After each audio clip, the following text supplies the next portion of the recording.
¿Qué tal, hermanos y amigos? Dios les bendiga. Un cordial saludo en este día. Es un placer saludarles. Hoy vamos a tocar un tema muy importante de la palabra de Dios y es: ¿seré yo un verdadero hijo de Dios? Es interesante hacernos esa pregunta, los que queremos ser salvos. Bueno, en la vida normal existen algunas formas de investigación para poder saber si realmente la criatura es hijo legítimo de su padre. Normalmente se acostumbra el parecido, o sea, que el hijo, sus rasgos físicos sean muy similares a los de su padre. Pues me viene un pensamiento en la palabra del Señor cuando la Biblia dice que Dios creó a Adán y a Eva. A imagen de Dios los creó, varón y hembra los creó. Esa imagen de Dios en ellos no fue lo físico, fue lo espiritual.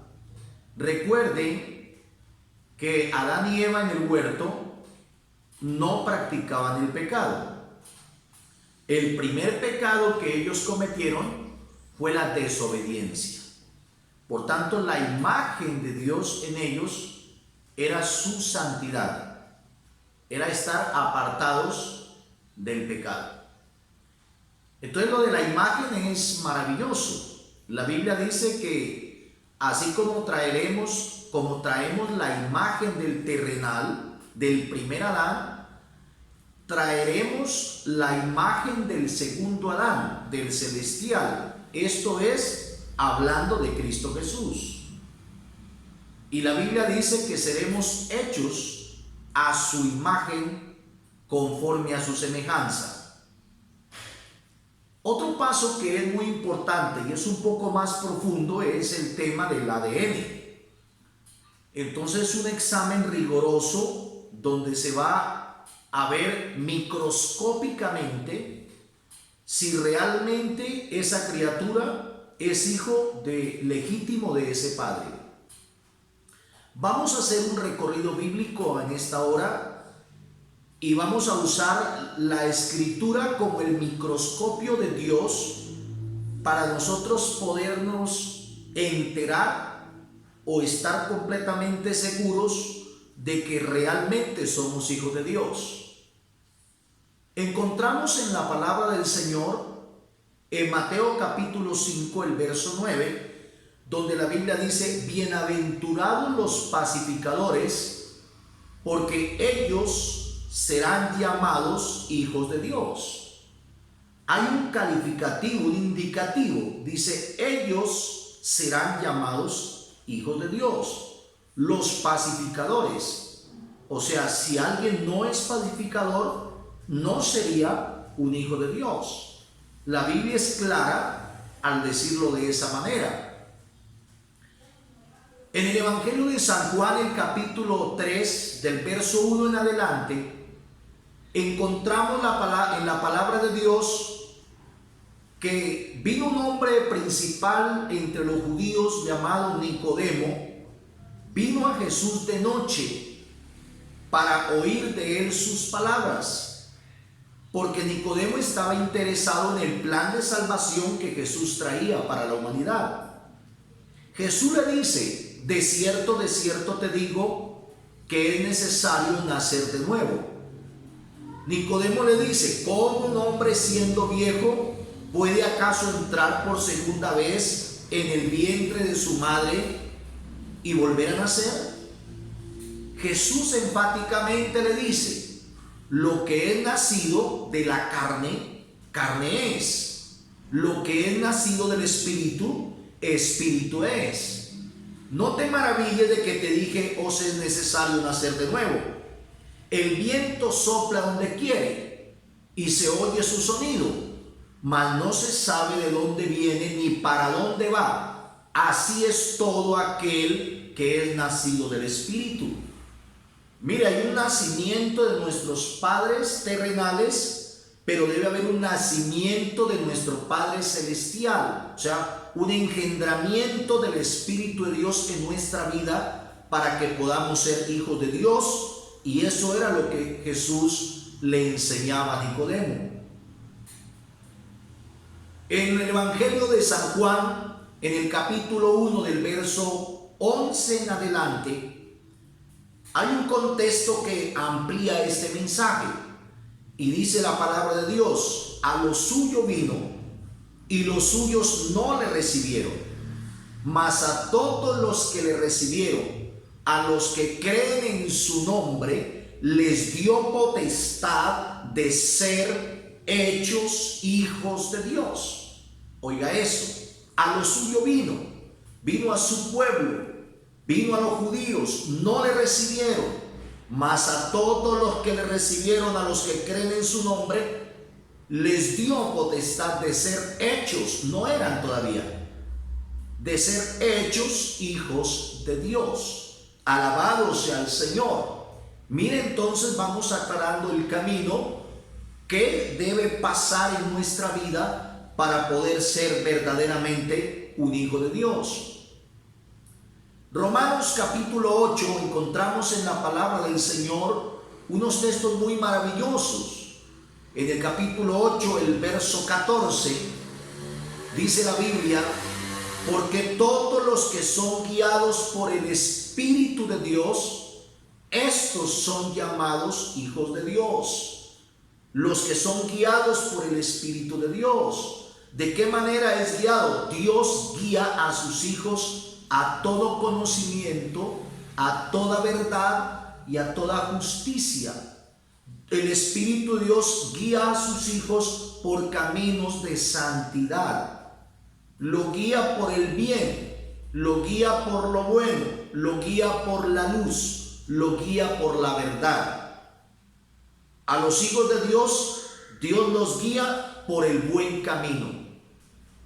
En el mismo escritor a los Romanos, el capítulo 8, el verso 16, dice la Biblia que el mismo Espíritu de Dios da testimonio a nuestro espíritu que somos hijos de Dios. Si bien recordamos cuando Jesús salía de las aguas, en el momento que fue bautizado por Juan en el río Jordán, se oyó una voz en el cielo que decía: este es mi Hijo amado, en quien tengo complacencia. Dios estaba dando testimonio de Jesucristo. Así que el Espíritu de Dios debe dar testimonio a nosotros que realmente somos hijos de Dios. Quiero invitarles a que tomemos una lectura de la palabra del Señor, que por cierto será de mucha edificación. Lo voy a leer aquí por causa de la letra pequeña de la Biblia.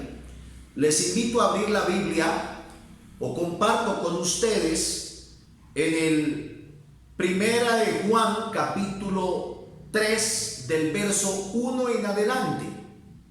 Dice la Biblia: mirad cuál amor nos ha dado el Padre para que seamos llamados hijos de Dios. Por esto el mundo no nos conoce, porque no le conoció a Él.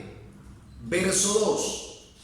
Amados, ahora somos hijos de Dios, y aún no se ha manifestado lo que hemos de ser, pero sabemos que cuando Él se manifieste, seremos semejantes a Él, porque le veremos tal como Él es. Oiga, amados, ahora somos hijos de Dios. Antes no éramos hijos de Dios.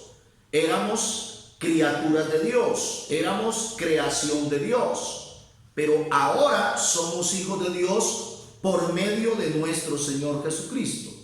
Verso 3. Y todo aquel que tiene esta esperanza en Él, ¿en quién? En Jesús, se purifica a sí mismo, así como Él es puro. Oiga, se purifica a sí mismo el que tiene la esperanza de ser un hijo de Dios.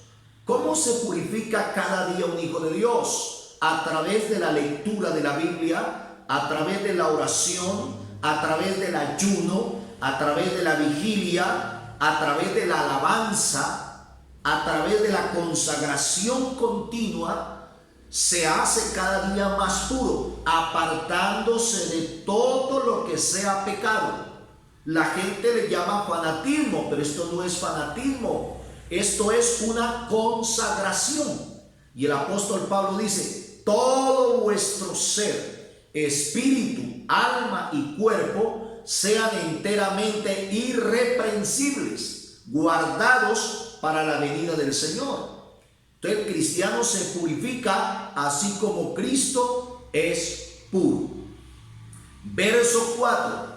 Aquí hay una aclaración. Todo aquel que comete pecado infringe también la ley, pues el pecado es infracción de la ley. Verso 5. Y sabéis que Él apareció para quitar nuestros pecados y no hay pecado en Él. Mire qué maravilloso.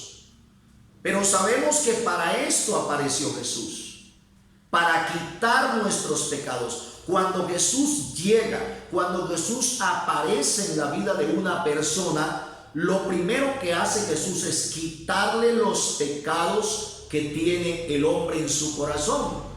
Razón tuvo Juan en decir: he aquí el Cordero de Dios que quita el pecado del mundo. No lo cubre, no lo tapa con un rezo, con una oración, no, con una obra de caridad, no, lo quita. El Cordero de Dios que quita el pecado del mundo.